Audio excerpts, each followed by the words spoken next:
आज हम बना रहे हैं चिकन कढ़ाई। तो ये हमारे पास 1 किलो चिकन है। सबसे पहले ये हम चिकन जो हमारे पास 1 किलो करीब ये हम डाल रहे हैं। इसके बाद हम ये 2 कटी हुई प्याज हमारे पास ये ऐसे डाल रहे हैं। ये हमारे पास जो टमाटर 4 कटी हुई हैं ये भी हम डाल रहे हैं इसके ऊपर इस तरह से। ये हमारे पास जो लाल मिर्च है ये भी हम इसके अंदर डाल रहे हैं। और ये हमारे पास धनिया पाउडर है जो वो भी डाल रहे हैं। चम्मच नमक की है वो भी हम डाल रहे हैं। ये आधी चम्मच हमारे पास काली मिर्च की है वो भी हमने डाल दी है। और ये आधी चम्मच हमारे पास सफ़ेद मिर्च की है वो भी हमने डाल दी। ये अदरक लहसुन का जो हमारे पास पेस्ट था वो भी हमने इसमें डाल दिया। ये 1 कप हमारे पास पानी का है वो भी हमने शामिल कर दिया। 1 से 1.5 कप हम डाल रहे हैं इसके ऊपर, 1 से 1.5 कप।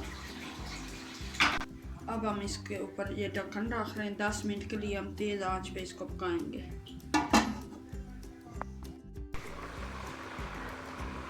ये देखिए पानी जो है वो भी खुश्क हो गया है। मसाला ये कर चुका है। अब इसमें हम ऑयल डालते हैं।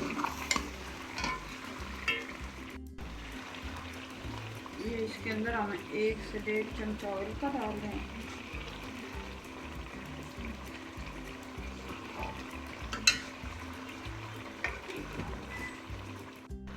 ये हमारे पास जो जीरा था पिसा हुआ कुटा हुआ ये भी हम इसके अंदर ऐड करते हैं।